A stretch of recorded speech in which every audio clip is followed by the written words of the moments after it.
Hey there friends, welcome back. You are watching day 6 of our 13 days of Halloween series here at Polly's Paper Studio. Now if you're just getting started, you can find links for the first 5 days in the top of the description so you can get caught up. Now for today's project, this is a very special fun day and I have been really looking forward to it. We have a collaboration with one of my favorite creators here on YouTube, Amber from Lyric Lover Crafts, and I are joining forces today to bring you some festive holiday projects. She is very talented, super sweet, and all around a very lovely person, and so I'm very excited to be working with her today. We decided we would use the same collection for our projects, and our theme would be to choose a tutorial from each other's channel that inspired us to be creative. And so we're going to recreate the tutorial but put our own twist on it and make it our own. And so that was very hard for me because all of Amber's projects are so inspiring. She's very creative and she makes the crafting look so easy. And so I had a hard time finding one that I wanted to try to make my own. But I did decide on the Country Christmas Traveler's Notebook. And so I'm going to be making my version of that tutorial today. Now, if you're coming over from Amber's channel, welcome. I hope you will consider hitting the subscribe button to join our crafty little family here at Polly's Paper Studio. And if you're a Polly's Peep, make sure that you go over to Amber's channel and give her some love for her project and subscribe to her channel as well. And I know you're going to find so many projects there that you love. So let's get into the project. Okay, so here's that Simple Stories collection. It's Boo Crew, and this is my favorite from the entire series, and I think it might even actually be my favorite brand. So we're both going to be working with the 12 by 12 collection pack. It has so many sweet cut-aparts. All the images are very fun and festive, and the color palette is very traditional. Amber's video, she had some very cool plastic sleeves that she used to create her cover, and so I thought I would be able to dupe that with a photo album that I picked up from the Dollar Tree. You all have seen those a few times, and I've done various different projects. And so what I wanted to do was remove the portion that came in the middle, and this would hold the pages in. I had a very difficult time getting this out, and I wound up ripping the cover. So that wasn't going to work. Then I thought, well, I'll just put in my own cover and slide it into the plastic sleeves, but you see, it just wasn't long enough. And so that wasn't gonna work for me. I'm gonna have to make my own cover, and that is fine. But for everyone else, I think I would suggest using the sleeves that she has linked in her video, because once you have that portion done, you can get right into the fun stuff, and that is making your inserts and adding all of the different layering. Now, the cover that I'm making is not difficult, and another benefit to that was that I was able to create the size that I wanted. And you know, I'd really love to conserve the paper and get the best use out of it, so I decided that my book would only be 6 inches high, so I could get 2 widths of the paper for this height. And I'm going to be working with 110-pound cardstock. My first piece is going to be 11 inches wide by 6 inches tall. I'm going to come in and score it at 5 and also at 6. So I'm going to have a 5 by 6 cover with a 1-inch spine on the side. And of course, I think that this could use a little bit of reinforcing. So I'm going to bring in these second pieces in. So these are 6 by 10. I've scored it at 5. So I put my adhesive around all the outside, and I'm going to include a little bit of that additional adhesive and then press my cover down into that just before the score line.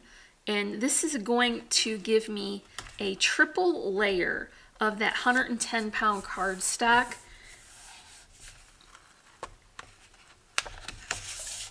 on the front and the back cover. Now I've got my back on, and I will do the same for this side. And then just go ahead and press that over. Because everything is measured to be the same height, that will just line up very easily. So now here is my cover. You can see how much thicker that is and how much more sturdy. I'm going to go ahead and do the same for this side as well. I would also recommend reinforcing this spine because you're going to be punching some holes through that to run your elastic through, but this is going to be much sturdier now. Okay, so here is the base that I created to work with today, and I've already gone ahead and covered the back, the spine on the outside, and both of the inside covers with my pattern paper from the collection. And then I also ran my elastics through the spine, so when I'm ready I can add my inserts. I've covered my not very nice looking knot from the elastics with a bow that coordinates with the collection, and then I top that with a little bit of twine and a vintage button. So I'm going to go ahead and work on the front cover now. Before I add my paper layers for the front cover, I do want to include this ribbon, and this is going to be a nice closure, and I want to sandwich this trim in between the pattern paper and the base. So I'm going to temporarily tack this into place with a little of that hot glue, and that will hold it secure while we add all of our paper layers. And so I'm still working with that sweet buffalo plaid, and all of my layers have the black cardstock throughout so that it would look nice and consistent. And so here is the first layer. I'm going to put on a layering pattern, just a little stripe here to go on the bottom, and I've got this cut to measure just inside the border of the first cardstock. Now I'm going to brighten up the cover of this little book with a doily, and this is just die cut from a Cherryland Designs die. This will help to break up those busy paper patterns, so our focal image will really pop, and it also really brightens up the cover. And so I picked this sweet little tag. It says "Hey Pumpkin," and this was originally a tag, but I cut it down a little bit smaller with a tag die that has a stitched detail on the edge. I added an eyelet here and then a little bit of a vintagey orange twine, and then I popped this all up on foam adhesive so that we can get some dimension, and that's just going right in the middle. I have a sweet little flower arrangement, and these I have been creating on an angle, but for my book I made this one straight so that it will go along the bottom of my book. I've just got my Cinch and Go poinsettia cut here, and then I added some black flowers with white polka dots just to add a little bit of extra interest. I finished off my arrangement with my twine. There's some netting here and some glittery leaves, and that's just going to go right along the bottom, making sure that none of those fragile parts go beyond the bottom of the book.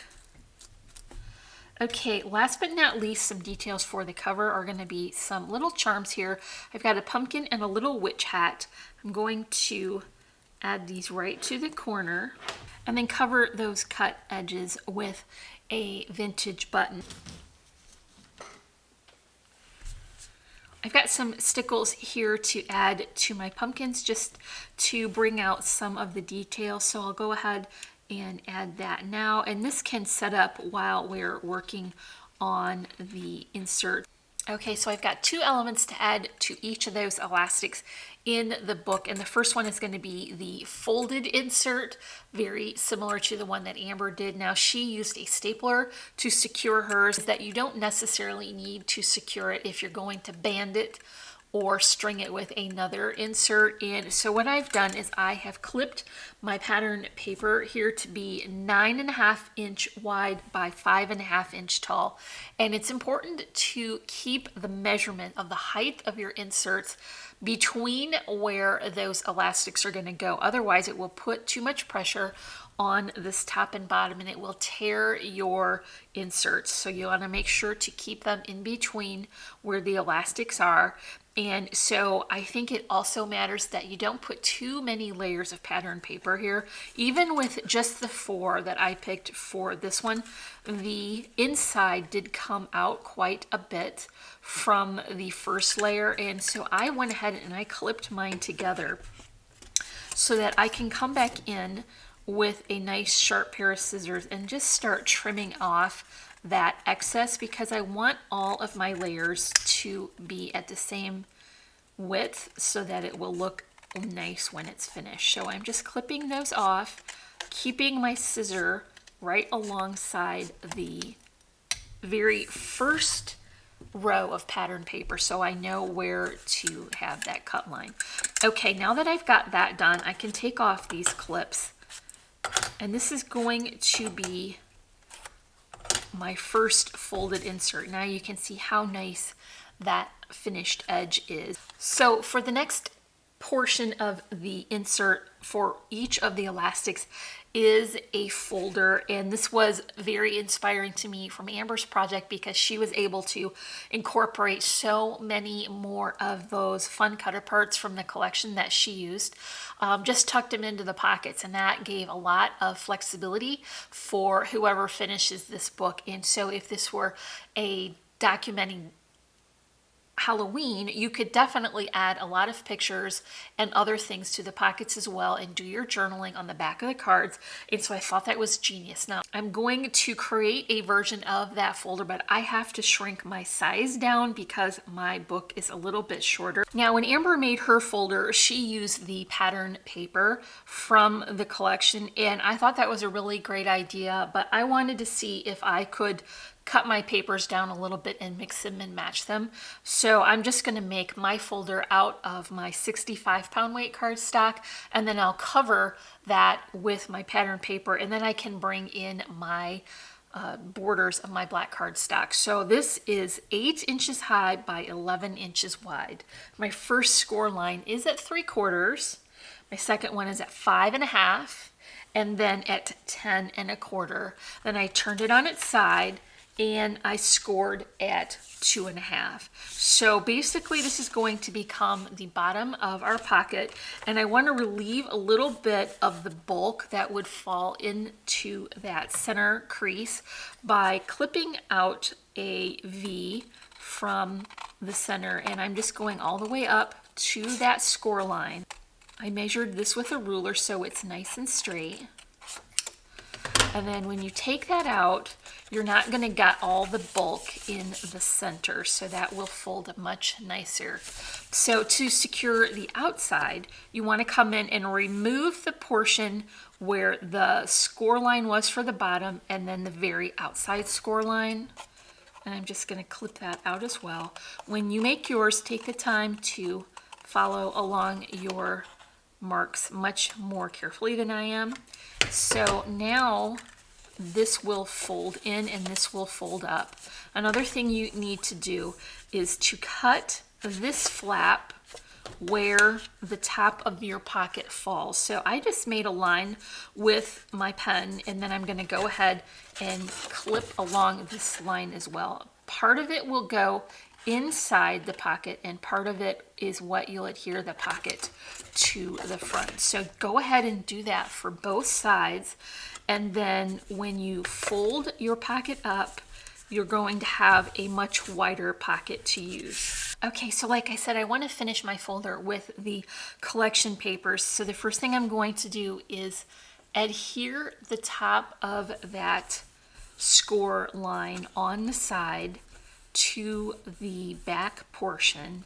And I want to bring in my first piece of the pattern paper here, and I'm just using the pattern paper and not the additional border because I don't want to add extra bulk on the inside of my pocket. So that is going to cover the inside back, and for the outside back I'm going to use that same pattern paper, but this time I am going to use the cardstock border. And so this will help it to be very nice and secure and give it a nice finished look as well. Okay, so the pocket has a little bit of an angle, and that is pretty easy to cut if you just bring your pattern paper right to the pocket and adhere it, and then flip it over, and you can cut out the excess now. So I'll just come in and cut right along the base of the folder. Then I'll bring in that side flap and add just a little bit of the Tombow here to keep it well secured. Fold up my pocket, make sure to let that glue set up. I've created an additional folded portion for the front cover of this. I really think that mummy is very sweet. And then I used one of the journal cut-aparts that had lines, so I thought this would be a perfect place to include the memories that go along with your pictures. And then on this side there's a sneaky little candy corn pattern, and I'm going to add that right to the center of the front cover. Then I can fill up my pockets with those fun inserts, and so I picked a tag for each side, a 3x4 cut apart for each side, and a 4x4 cut apart. And now this is ready to include in that traveler notebook. Okay, I'm going to bring in my folded insert again, and I have one last detail to add to this before we include it in the book.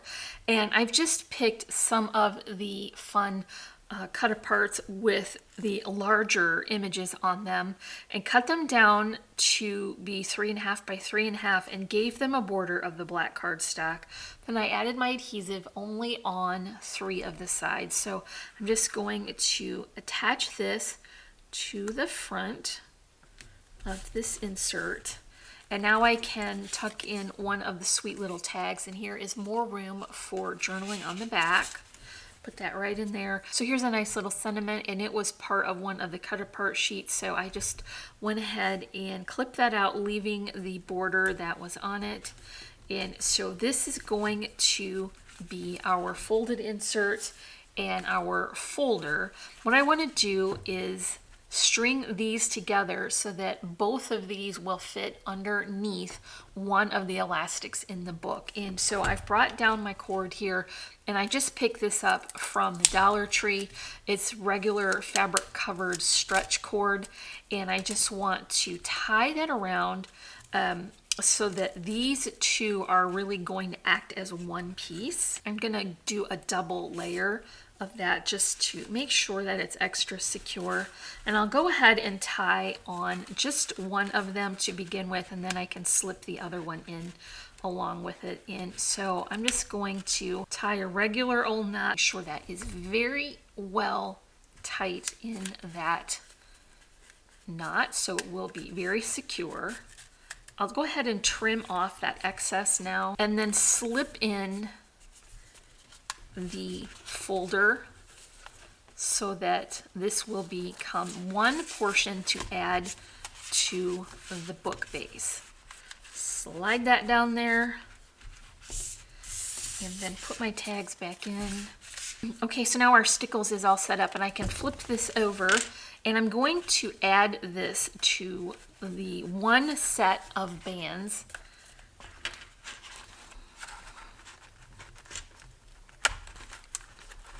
Now it's nice and snug, and now you see how that I've banded those together. They're going to act as one insert, and I have already prepared the first insert for this the same as I did the other one. I just have all of those fun pattern papers there.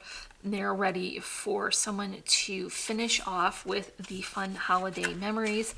And then here is another flip with a portion left to be filled in with all the details, and the tag on the front comes out as well. And then here is this insert with all of the fun tags included. So I'm going to tuck that into the first band. Now you can see how nice and full our traveler's notebook is. Lots of places to put pictures and memories. You can include many other things in these pockets. There's plenty of room for flat keepsakes and memorabilia. And then we've got our second set here as well. And I was so happy to incorporate as many patterns as I could into this because I loved all of them and I didn't want to leave any of them behind. Okay, so here is our book, and we can just tie this up to secure all of those inserts inside. So that's all for our project for day 6 of our 13 days of Halloween series here at Polly's Paper Studio. If you enjoyed this tutorial, make sure you come back tomorrow for day 7. And don't forget to follow the links over to Amber's channel to see her fabulous project. And make sure you leave her some love from the Polly's peeps. Now, the question of the day is, do you enjoy going to haunted attractions? And for me, that is a big yes. We love to go to Cedar Point every year and enjoy all the decorating and the walkthroughs and the haunted houses. So let me know in the comments if you also enjoy going to haunted attractions for Halloween. Remember, you can find links for all of our social media sites in the description below.